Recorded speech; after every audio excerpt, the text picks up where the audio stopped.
Good morning everybody. I'm doctor Ayodhya Ake, psychiatrist, Vijayawada. నమస్తే. కొంతమంది అడుగుతుంటారు, సార్ ఆత్మహత్యలు మానసిక రుగ్మతల వల్ల కూడా జరుగుతాయా? అంటే ఏదో పేదరికం, డబ్బు లేకపోవటం, ఉద్యోగం లేకపోవటం, భార్యాభర్తల కలహాలు, భార్యాభర్తల్లో ఒకళ్ళు చనిపోయి ఒంటరితనము, లేకపోతే వృద్ధాప్యంలో అనారోగ్యాలు, మరి ఆస్తులు కోల్పోవడం, ఇలా సమస్యల వల్ల ఆత్మహత్య చేసుకోవడం, ర్యాంక్ రాలేదని, చదువులో వెనకపడ్డామని, ఫెయిల్ అయ్యామని, ప్రేమ వైఫల్యమని ఇలా వింటుంటాము.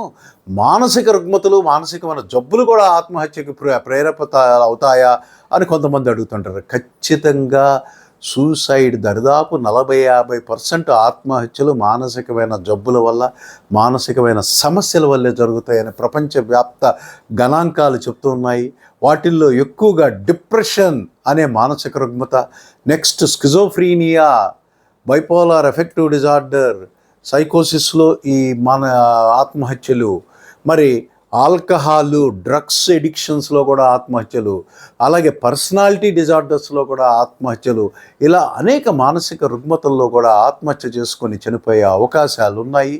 అందువల్ల ఆత్మహత్య తలంపు అనగానే అది సోషల్ కాజా, లేకపోతే ఫైనాన్షియల్ కాజా, లేకపోతే సైకలాజికల్ ప్రాబ్లమా అనేది మనం డాక్టర్ దగ్గరికి తీసుకెళ్ళి ఎవాల్యుయేట్ చేయించుకొని దానికి తగ్గ కరెక్ట్ వైద్యం చేయించాలి. కానీ అన్నిటినీ ఒక ఘాటన కట్టి ఇది వీడికి అంతా సెటరైట్ అవ్వబద్దులే, మనం 4 వాక్యాలు చెప్పాం, అనునయంగా భుజం తట్టాం, ధైర్యం చెప్పాం, అది కొంతవరకే. మన ఎమోషనల్ సపోర్ట్, ఫ్యామిలీ సపోర్ట్ అనేది అవసరం, ఖచ్చితంగా అవసరం. సమస్యలో ఉన్నవాడికి అది కొంతవరకే సపోర్ట్ని ఇస్తుంది. అయితే తీవ్రంగా ఉన్న వ్యక్తి ఖచ్చితంగా డాక్టర్ని అప్రోచ్ అయ్యి, సైకాట్రిస్ట్ని అప్రోచ్ అయ్యి వైద్య చికిత్స పొంది సత్వరమే దీని నుండి బయటికి వచ్చే అవకాశం ఉంది. మీ మానసిక వైద్యుడు డాక్టర్ అయోధ్య ఆకే, సైకాట్రిస్ట్, విజయవాడ. నమస్తే.